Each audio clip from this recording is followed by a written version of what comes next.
जामनेर तालुक्यातील ताज्या बातम्या व ठळक घडामोडींसाठी पाहत राहा JBN महाराष्ट्र।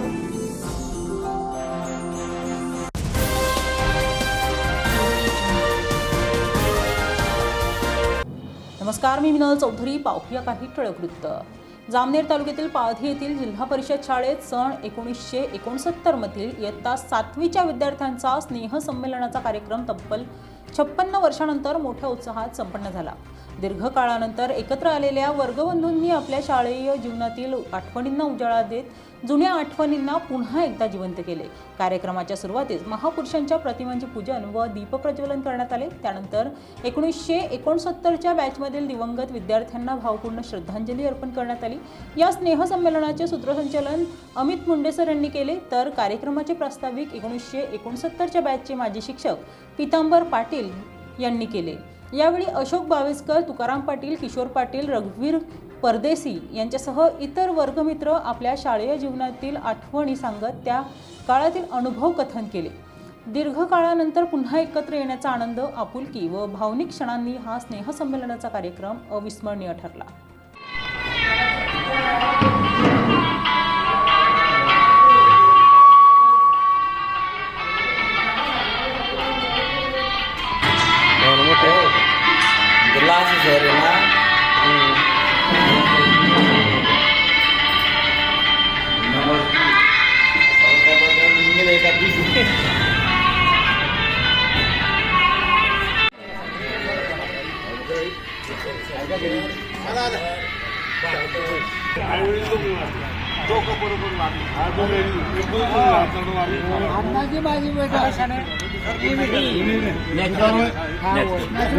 नव्वदच्या आसपास गेलो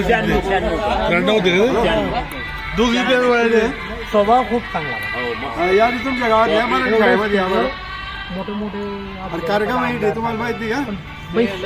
माझ्या 1962 आणि 1969 या बॅचचं जे आहे गेट टुगेदर स्नेह संमेलन, गेट टुगेदर हा आपला प्रचलित शब्द झाला, पण स्नेहाचा मेळावा हा आपल्या एकदम आठवणीचा उजाळा देण्यासाठी आपण इथे जमलेला आहात, त्याबद्दल आम्ही खरंच मनातून खूप खूप आभारी आहोत। हा तुमचा जरी असला आठवणीचा आणि मित्रांचा मेळावा तरी हे आमच्या इमारतीसाठी खूप अभिमानाची गोष्ट आहे। आज इमारत सुद्धा आहे, तरी नवी असली तरी तिला एक खूप आनंद होत असेल की तिचे एवढे विद्यार्थी आज इथे जमलेले आहेत फक्त एक तिच्या इमारतीसाठी। त्याबद्दल खूप खूप आभारी। शालेय व्यवस्थापन समितीतर्फे सुद्धा आम्ही तुमचे खूप खूप आभारी आहोत। आणि त्याचबरोबर आजच्या कार्यक्रमाचे रूप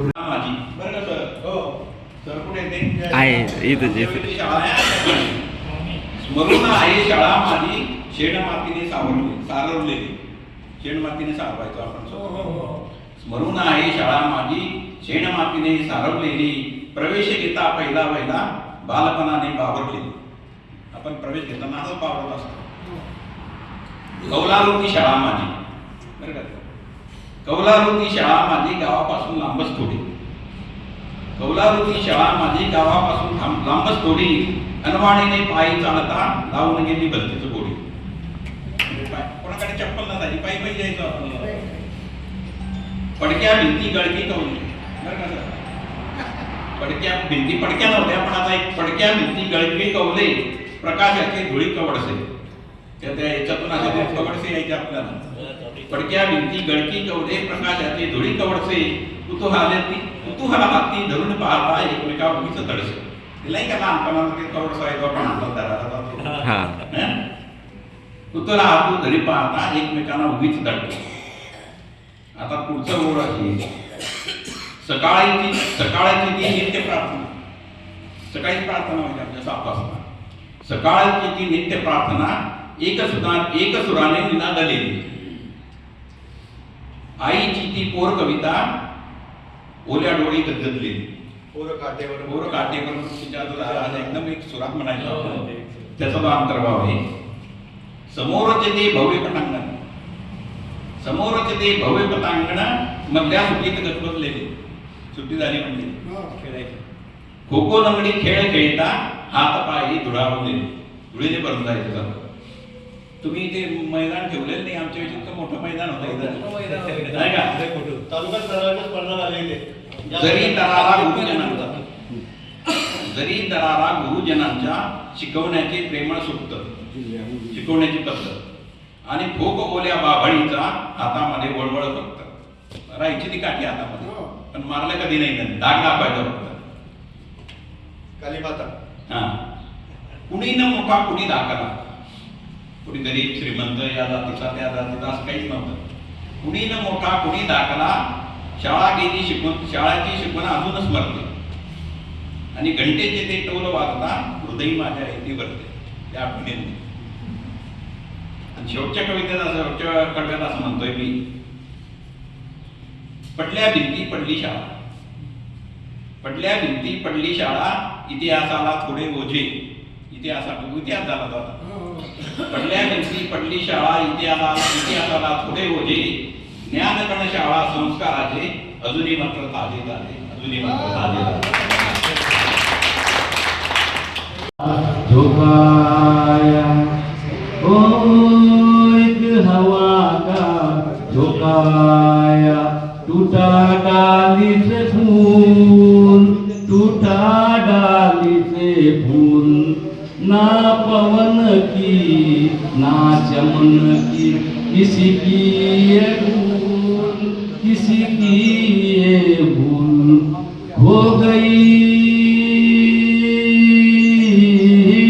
हो गई खुशबू हवा में कुछ न रह गया मेरा जीवन कोरा कागज कोरा ही रह गया उड़ते पंछी का ठिकाना उड़ते पंछी का ठिकाना मेरा न कोई जहां मेरा न कोई जहां ना खबर है ना डगर है जाना है मुझको कहाँ जाना है मुझको कहाँ बन के सपना हम सपन का साथ रह गया मेरा जीवन कोरा कागज कोरा ही रह गया न कोई जहां मेरा न कोई जहां ना खबर है ना डगर है जाना है मुझको कहाँ जाना है मुझको कहाँ बन के सपना हम सफर का साथ रह गया मेरा जीवन कोरा कागज कोरा ही रह गया कोरा ही रह गया थैंक यू तुमने सबने मुझे बोल दिया लेकिन मैं तुमको भूलना अरे लगाना है तो भाग लगाओ आग लगाना मत सीखो लगाना है तो भाग लगाओ आग लगाना मत सीखो मिटाना है तो गर्व मिटाओ प्यार मिटाना मत सीखो मिटाना है तो गर्व मिटाओ प्यार मिटाना मत सीखो और बदलना है तो कुपथ बदलो सुपथ बदलना मत सीखो आपण या ठिकाणी एकत्र जमलो आणि त्या एकत्र येणाऱ्या कारणीभूत तुम्ही आम्ही सर्व आहोत. यामध्ये बरीचशी मंडळी आपली काही कामाच्या योगानं किंवा काही जबाबदाऱ्यामुळे या ठिकाणी उपस्थित राहिली नाही, परंतु त्यांचे संदेश आपल्याला निश्चितच या ठिकाणी मिळालेले आहे. आजच्या या कार्यक्रमाची सुरुवात आपण अध्यक्ष निवडून करूया. आजच्या या कार्यक्रमाचं अध्यक्षस्थान आपल्यातील ज्येष्ठ आपले मित्र आपल्याबरोबर या ठिकाणी शाळेत शिकलेले आपल्याबरोबर या ठिकाणी भांडलेले कुटलेले राघव पाटील यांनी स्वीकारावं अशी मी आपल्याला सर्वांना विनंती करतो. महत्व ज्यांनी या समाजाला कळवून दिलं ते असे महात्मा फुले, त्याचबरोबर त्यांनी स्वातंत्र्य काय आहे आणि स्वातंत्र्य कसं राबवावं याची राज्यघटना ज्यांनी लिहिली ते महामानव डॉक्टर बाबासाहेब आंबेडकर आणि मिसाईल मॅन अब्दुल कलाम आणि छत्रपती शिवाजी महाराज यांच्या पूजनाला आपण या कार्यक्रमाला सुरुवात करणार आहोत. आज या कार्यक्रमाची सुरुवात आता या ठिकाणी या कार्यक्रमाला नियोजन करत असताना आपल्याला बऱ्याच लोकांचं सहकार्य लाभलं. त्यामध्ये विशेष महत्वाचं की या शाळेने या शाळेच्या व्यवस्थापन समितीने तुम्हाला या ठिकाणी जागा उपलब्ध करून दिली, या ठिकाणचं साहित्य उपलब्ध करून दिलं, म्हणून त्यांचं स्वागत आणि आभार मानणं हे तुमचं आमचं कर्तव्य आहे. मी या ठिकाणी या शाळेचे शिक्षक प्रातिनिधिक स्वरूपात श्री मुंडे सर यांनी आपलं स्वागत स्वीकारावं अशी मी त्यांना विनंती करतो. त्यांचं स्वागत TJ पाटील सर करतो. नक्कीच आहे, म्हणून त्यांची आठवण करणं हे तुमचं आमचं कर्तव्य आहे. अशा या गुरुजनांना आपण सर्व आदरांजली अर्पण करूया. त्यामध्ये सर्वात पहिल्यांदा होते आपल्या शाळेचे मुख्याध्यापक आदरणीय बापू दलपत कोडके सर, त्याच्यानंतर दिनकर मावजी पाटील, त्याच्यानंतर जनार्दन गंगाराम चौधरी आणि विठ्ठल फकीरा कुमावत आणि सुखदेव तुकाराम भोई या गुरुजनांनी तुम्हा आम्हाला घडवलं आणि आपल्या पायावर उभं केलं. त्यांची आठवण निश्चितच तुमच्या आमच्या हृदयामध्ये आहे, त्याची जाणीव आपण ठेवूया. त्याचबरोबर तुमच्या आमच्यामधलेच एक स्नेही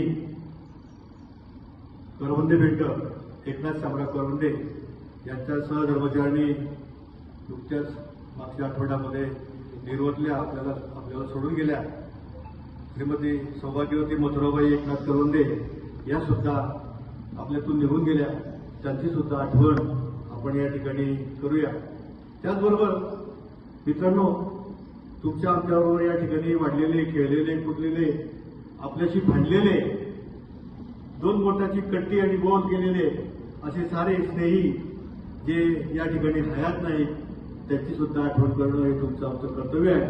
त्यामध्ये पहिले होते काशीनाथ नामदेव भारुडे, भास्कर जनार्दन पाटील, अब्बास कामुसाका पठाण, नथू विल्सन शेळके, सुधाकर वासुदेव नेवे, धोंडू देवबा शेळके, भागवत सीताराम पाटील, भागवत सकाराम चौधरी, शिवाजी एकनाथ पाटील, प्रल्हाद देवरू कुंभार, दत्तू केशव बाळी, प्रभाकर किसन तायडे, रामचंद्र शहादूर सोनवणे, पांडुरंग दत्तू पाटील, भगवान दत्त परदेशी, भागवत कडुबा पाटील, अशोक सुखराम पाटील, शेनकुंड संपत कोळे, नामदेव दत्तू माळी आणि त्याचबरोबर समाधान पंकज पाटील आणि पंडित रामचंद्र शेळके ही 6 जी मंडळी आम्हाला काळाच्या धावपळीमध्ये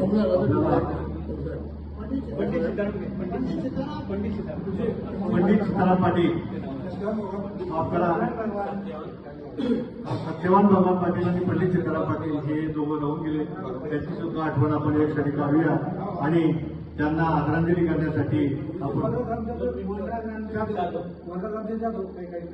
वनराज रामचंद्र जाधव हे शिक्षक होते, हे सुद्धा आपल्यातून निघून गेले. त्यांना आदरांजली करण्यासाठी आपण पुढे जागेवरच 2 मिनिटं स्तब्ध उभं राहूया. त्याला शब्दाचा अलंकार, शब्दाचा अलंकार. मित्रांनो, वर्ष होली गेली 56, वर्ष होली गेली 56 असे वाटत होते एकत्र यावे आपण. मग आम्ही स्थानिक मित्रांनी विचार केला, मी सर्वांनी बाहेरगावी असणाऱ्यांनाही विषय सांगितला. त्यांनी सुद्धा सर्वांनी आम्हाला होकार दिला, सर्वांनी तुम्ही होकार दिला. मग 14 डिसेंबर हा दिवस उगवला, तो निश्चित झाला आणि मित्रांनो हा क्षण आज तो घडून आला. मित्रांनो, कर्म करणं हे आयुष्यभराचं आहे, पण हेही लक्षात ठेवा, जीवन हे क्षणभंगूर आहे, जीवन हे क्षणभंगूर आहे. मग कोण कधी जाणार, कोणाशी धावा आहे? मग सांगा, आजचा दिवस उद्या कधी येणार आहे? बिलकुल येणार नाही. आजपर्यंत जगलो मित्रांनो, हेच आपलं भाग्य आहे. आज ना उद्या तुम्हाला जगत सोडावं लागणार आहे, जगत सोडावं लागणार आहे. हा तर सारा मायेचा बाजार आहे. प्रत्येकाला जडलेला स्वार्थाचा आजार आहे, प्रत्येकाला जडलेला स्वार्थाचा आजार आहे. हीच ती आपली 1ली ते 7वी पर्यंतची शाळा. मित्रांनो, 56 वर्षापूर्वीचा होता काळ तो वेगळा. अशी होती आपली शाळा. आतून लाकडांचा सापळा, त्यावरती होता कौलारू माळा, त्यावर होता कौलारू माळा. वर कबुतरांच्या आवाजाचा कानी गोड गळा, असा होता प्रसंग तो आगळा वेगळा. प्रसंग होता तो आगळा वेगळा. शनिवारची शाळा करावे लागत होते शेण ते गोळा. आळी पाळीने सारवावी लागायची मित्रांनो ती शाळा.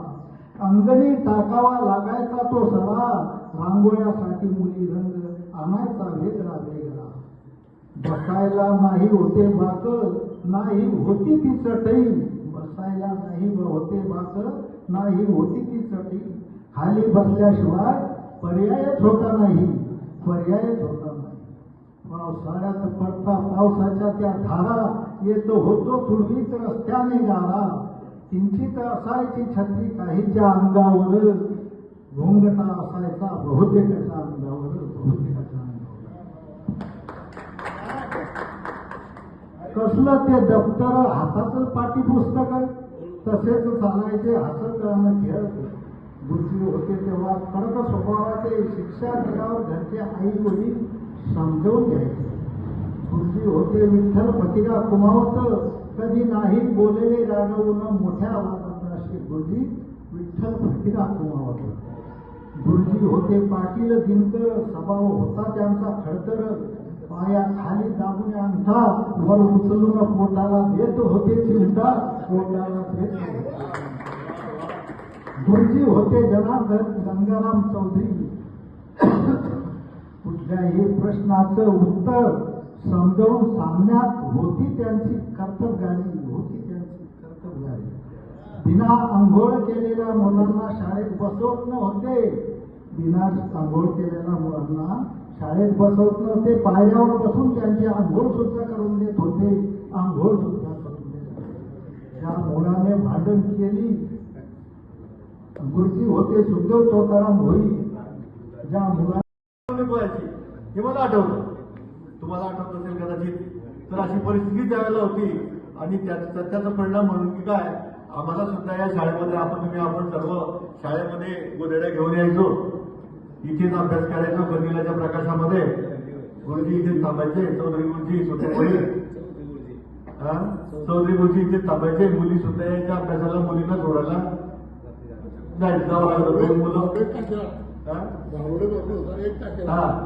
काशीनाथ दारोडे म्हणून होता, तर त्यांना घरी सोडायला जायचं. एक आठवण अशी येते की असंच शाळेमध्ये असताना त्यावेळेला मनोरंजनाची काही फारशी साधनं नव्हती. एक बेसन भाकरीवर तमाशा राहायचा आपल्या बाजारपट्ट्यामध्ये. चालता चालता 5-5, 10-10 रुपये 2-2, 5-5 10 नाही, 1-1 रुपया 2-2 रुपये आठवड्याने जमा करायचं आणि तमाशा उभा राहायचा. 20 रुपये 25 रुपयाला तमाशा त्यावेळेला उभा राहायचा. असाच एकदा सोनाळ्याचा तमाशा होता. मनोरंजनाची साधनं फारशी नव्हती, त्यामुळे एक उत्कंठ होती. नाटकं होती आणि तमाशा होता. दुसरं चित्रपट सुद्धा त्यावेळेला दुर्मिळ होते. हो ना, त्याच्याशिवाय वेगळे असं काय मनोरंजनाची साधनं नव्हती. तर सोनाळ्याला तमाशा होता आणि मला साथीदार जोडीदार पाहिजे होता. तमाशा पाहायला जायचं. मग कोणाला घ्यायचं, अशोक शिंपी शेजारी होता आमच्या, आणि सोनू तात्या होते त्याचे आजोबा. सोनू तात्या आणि नामदेव डॉक्टर जोडी. त्याच्यात जोकरचं काम नाही, इतकी घट्ट जोडी होती त्याची. तर मी अशोकला बोलायला म्हणून गेलो. अशोकला चालतो काही तमाशा पाहायला. त्याच्या आधी मला तात्या भेटले. काय काम आहे तुझं? काही तात्या नाही तमाशा. तात्या इतकी भूमिका की त्यांनी सगळं कस काढून घेतलं. आणि नंतर मला म्हणतो जगतो की नाही तू, निघतो की नाही तू. मी निघून गेलो.